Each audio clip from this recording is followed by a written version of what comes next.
ជំរាបសួរអ្នកទាំងអស់គ្នាថ្ងៃនេះខ្ញុំមកប្រាប់ពីរបៀប hack Gamemon ពីដំបូងយើងចូលទៅ Control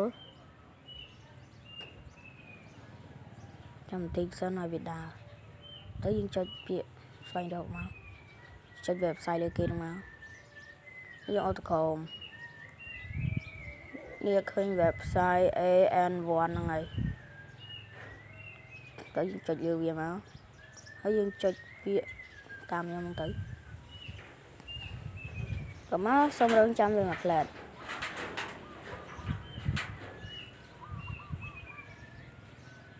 ហើយយើងចុច download មកដោយសារតែខ្ញុំ download ហើយមួយសារហើយអញ្ចឹងវាចេញអញ្ចឹងហើយតែខ្ញុំចុច download ទៀតហើយយើងចុចចូលទៅមើលព័ត៌មានសារខ្ញុំ down ហើយខ្ញុំលុបចោលវិញហើយយើងចុចលើវាមកបន្ទាប់ពី down បានហើយយើងចុចពាក្យថាដំឡើងហើយកុំភ្លេចលុប Gamemon ចោលផងមុននឹងhack នេះព្រោះបើយើងអត់លុបទេយើងអាច hack បានទេចាំវា implement ទៅកន្លែងហ្នឹងហើយយើងចុចពាក្យថាបើក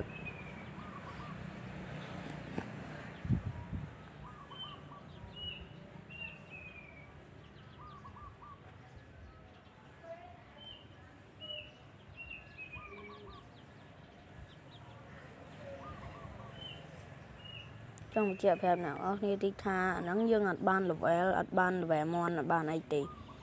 យើងត្រូវលេងឲ្យឡើង level ខ្លួនឯងប៉ុន្តែយើងបានគ្រាប់ភ្នែកបានលុយច្រើនយើងចង់ទិញអីក៏បានដែរតែមន់មួយចំនួនគឺយើងទិញអត់បានទេដូចខ្ញុំអញ្ចឹងខ្ញុំ hack ហើយមួយសាយ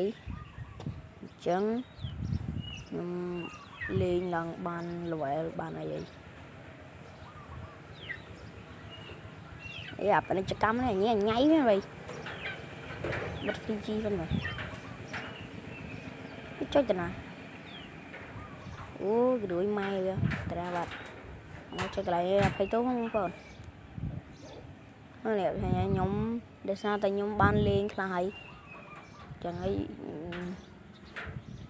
គ្រាប់ភ្នែកហើយនឹងលុយទៅគឺច្រើនមែនទែន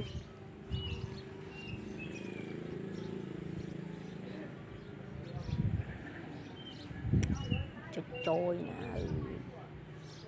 នេះគេបានមន់ទាំងអស់បើអាមន់នេះគឺយើងយកអត់កើតទេព្រោះវាឲ្យវាយ Dragon 4 ដងណែមន់